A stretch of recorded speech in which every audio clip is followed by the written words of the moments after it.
नमस्कार सभी को। मेरे चैनल में आप सभी विद्यार्थियों का हार्दिक स्वागत है। आज मैं उपस्थित हूँ कक्षा 9 के विद्यार्थियों की संस्कृत पाठ्य पुस्तक पद्य पीयूषम का प्रथमा पाठा रामस्य पितृभक्ति का दूसरा भाग लेकर। कल इसमें 7 श्लोक आपके हो चुके थे और आज आपका 8वां श्लोक है। तो आइए इसका प्रारंभ करते हैं अनुवाद अथवा अर्थ। तो 7 तक हो चुका था। अतोषयन महाराजम कुर्वन व पितृ वचा। अतोषयन का अर्थ होता है असंतुष्ट।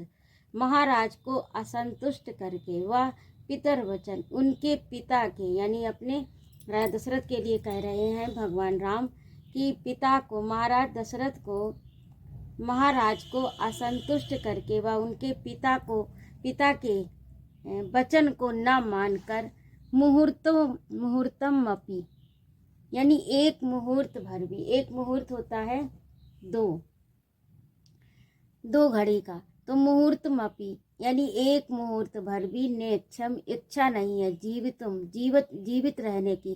कुपिते नृपे यानी राजा नाराज हों और असंतुष्ट हों और मैं पिता का वचन ना मानूं, यानी मेरे पिता के वचन ना मानने पर जब राजा या पिता, उनके लिए तो एक ही बात है, जो राजा हैं वही उनके पिता हैं, तो अगर असंतुष्ट और नाराज होते हैं उनके वचन ना मानने पर, तो मैं ऐसी स्थिति में उनको नाराज और असंतुष्ट करके एक मुहूर्त भर भी जीने की इच्छा नहीं रखता। अब अगला देखिए, यतो मूलम, यह तो माना जिसकी जड़ से नरः मनुष्य पश्चेत प्रादुर्भाव यानी उत्पन्न होता है महात्मना, जिस जड़ से व्यक्ति जो मनुष्य है वो जिससे उत्पन्न होता है, जो उसकी मूल है अर्थात जड़ है। कथम तस्मिन क्यों नहीं चाहिए, तस्मिन उस वर्तते उसके अनुसार, वर्तते यानी व्यवहार करना, प्रत्यक्ष सती देवता जो प्रत्यक्ष देवता के समान है अर्थात पिता, जिससे मनुष्य का जन्म हुआ है अर्थात जिसके द्वारा वह संसार में आया है, जिसके द्वारा उसने इस संसार को देखा है, क्यों नहीं मनुष्य उसके अनुरूप व्यवहार करता है, उसके अनुकूल, उन पिता के अनुकूल क्यों व्यवहार नहीं करता, अर्थात उनके अनुकूल ही व्यवहार करना चाहिए, उनके अनुकूल ही व्यवहार करना चाहिए।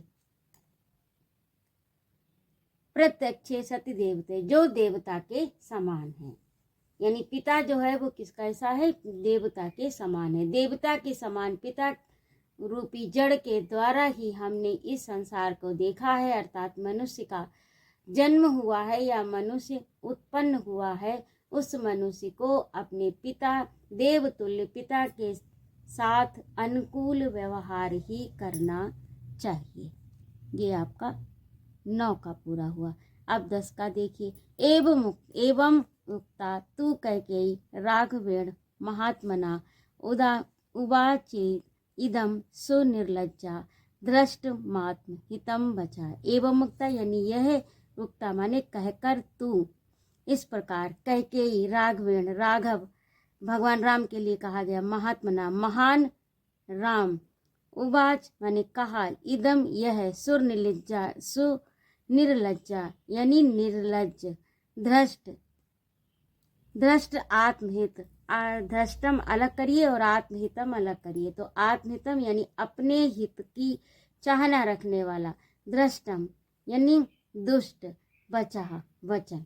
तो अब देखिए, ये तो आपके शब्द के अर्थ हो गए। अब इसको पूरा देख लीजिए, यानी राघवेण राम के द्वारा उक्त व पूछने पर, एवं राम के द्वारा पूछने पर इस प्रकार, कैकेयी राम के द्वारा पूछने पर इस प्रकार, कैकेयी प्रियम त्वाम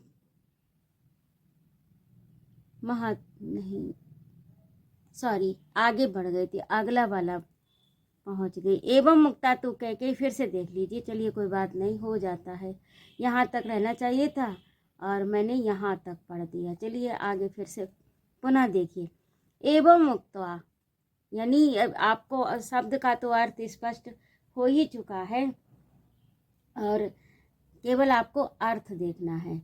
तो एवं उक्ता यानी ये उक्ता माने कहना होता, तू माने इस प्रकार कैकेयी राघवेण यानी राम से,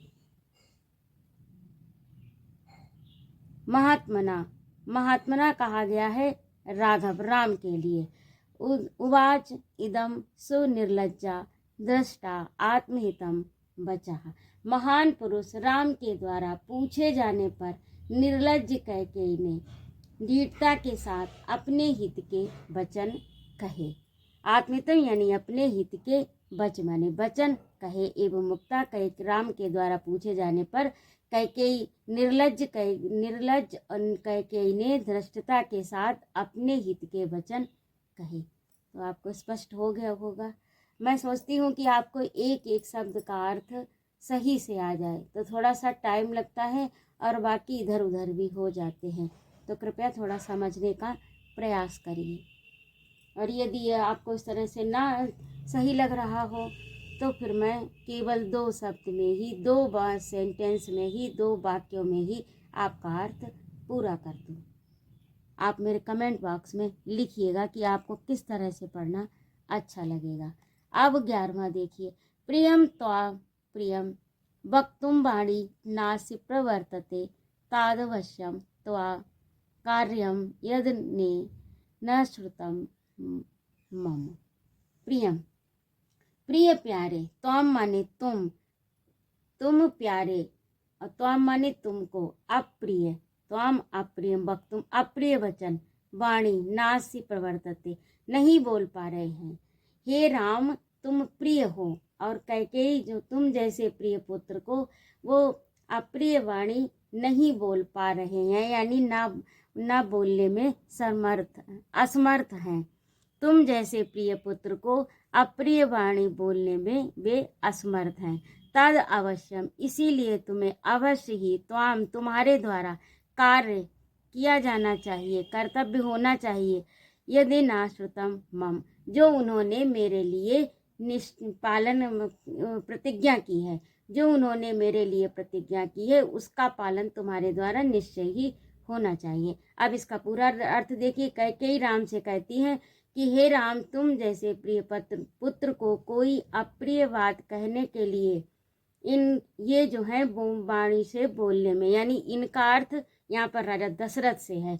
तो राजा कह रही हैं कि राजा दशरथ जो हैं वो कोई भी अप्रिय वाणी बोलने में असमर्थ हैं। इसीलिए इन्होंने मुझसे जो कुछ भी प्रतिज्ञा की है वह निश्चय ही तुम्हारे द्वारा पालन की जानी चाहिए। आश्रुतम का अर्थ होता है प्रतिज्ञा। यद माने जो प्रतिज्ञा, मम मेरे प्रति जो भी प्रतिज्ञा की है, तो अवश्यम तुम्हारे द्वारा, अवश्य ही तुम्हारे द्वारा वह अवश्य ही कार्यम की जानी चाहिए। ये इसका अर्थ हुआ। प्रियम त्वाम प्रियम जो प्रिय है उसके लिए अप्रिय वक्तुम बोलना, वाणी उसके लिए अप्रिय वाणी बोलना, नास इनके बस में नहीं है, ये बोलने में असमर्थ है। अब अगला देखिए 12वां। 11 हो गया। अब आपका 12वां देखिए। 12 में एसम हम वरम दत्वा पुरा माम अभिपूज्य चा सा पश्चात तप्यते राजा यथा न्याह प्राकृतस तथा। एसाम जो मुझे वरदान देकर। अब इसका पहले तो एक एक करके अर्थ देख लिए, फिर उसके बाद में आपको स्वयं समझ में आ जाएगा। मुझे तो लग रहा है कि कहीं ऐसा तो नहीं कि मैं सोच रही हूँ कि आपको एक एक शब्द का अर्थ बता दूँ और आपका समय अधिक लग रहा हो, आप बहुत शॉर्टकट में जाना चाहते हो, तो कृपया मेरे कमेंट बॉक्स में लिख दीजिएगा, तो ना मैं अपना समय बर्बाद करूँ और ना आपका। तो केवल 2 पंक्तियों में मैं आपको पूरा कर दूँ, जैसा मैंने देखा है इस वीडियो पर, यूट्यूब चैनल पर मैंने कई लोगों को देखा है कि बहुत शॉर्ट में 2-2 पंक्तियों में उन्होंने अर्थ बताया है। तो मुझे ये लगा कि एक एक शब्द का अर्थ बताकर आपको सही से पढ़ाया जाए। यदि आपको ना पसंद आए तो कृपया मेरे कमेंट बॉक्स में अवश्य लिखिएगा, इससे आपका भी समय ना बर्बाद हो और मेरा भी। तो आगे देखिए, चलिए 11वां। मम, यहाँ तक हो चुका। ऐसाम महा, ऐसा माने इन्होंने, पुरा माने पहले, महम माने मुझे, बरम माने दत्वा पुराम पहले, माम अभिपूज्य मेरा सम्मान करके मुझे इन्होंने वरदान दिए थे, दत्वा देकर, मुझे दो, मेरा सम्मान करते हुए इन्होंने मुझे वरदान देकर, सपश्चातम, अब जो है बाद में पश्चाताप कर रहे, तम्यते तप्यते, पश्चाताप में यानी तप कर रहे हैं, संताप में जल रहे हैं, दुखी हो रहे हैं। तप्यते का अर्थ होता है तपना या व्याकुल होना। अब यहाँ पर इसका अर्थ जो है वो संताप का अर्थ, यानी तप रहे हैं, संतापित हो रहे हैं, दुखी हो रहे हैं।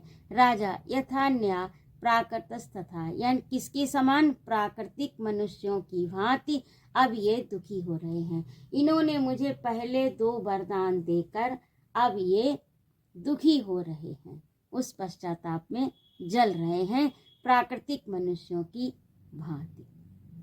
ये हो गया पूरा। अब अगला देखिए 14वां, यदि तद वक्षते राजा शुभम वा यदि वा अशुभम करिष्यति तथा सर्वमाख्यास्यामि पुनस्तुहम।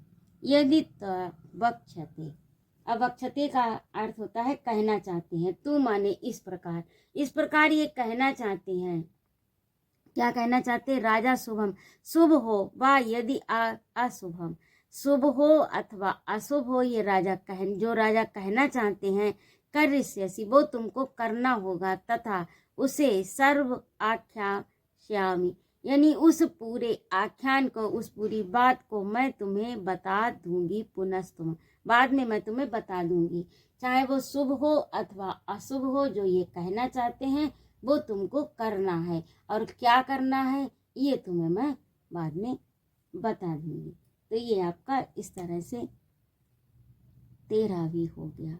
अब 14वां देखिए, एतद् वचनम श्रुत्वा, ऐसे वचन सुनकर कैकेया समुदाहतम, कैकेयी के द्वारा, समुदाहतम यानी कहा गया, कैकेयी के द्वारा कहे गए इस प्रकार से वचनों को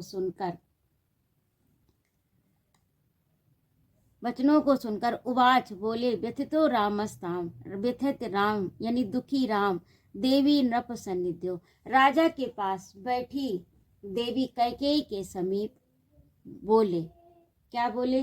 कि कैकेयी के द्वारा कहे गए वचनों को सुनकर राम बहुत दुखी हुए और राजा के पास बैठी हुई कैकेयी से बोले।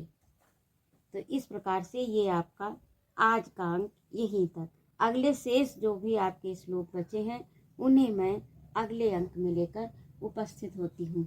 यदि आपको मेरा पढ़ाना अच्छा लगा हो तो कृपया मेरे चैनल को सब्सक्राइब करिए, लाइक करिए, कमेंट करिए। आपकी प्रतिक्रिया और सुझाव की मुझे प्रतीक्षा है। स्वस्थ रहिए, सानंद रहिए, खूब ज्ञानार्जन करिए। जय माँ भारत।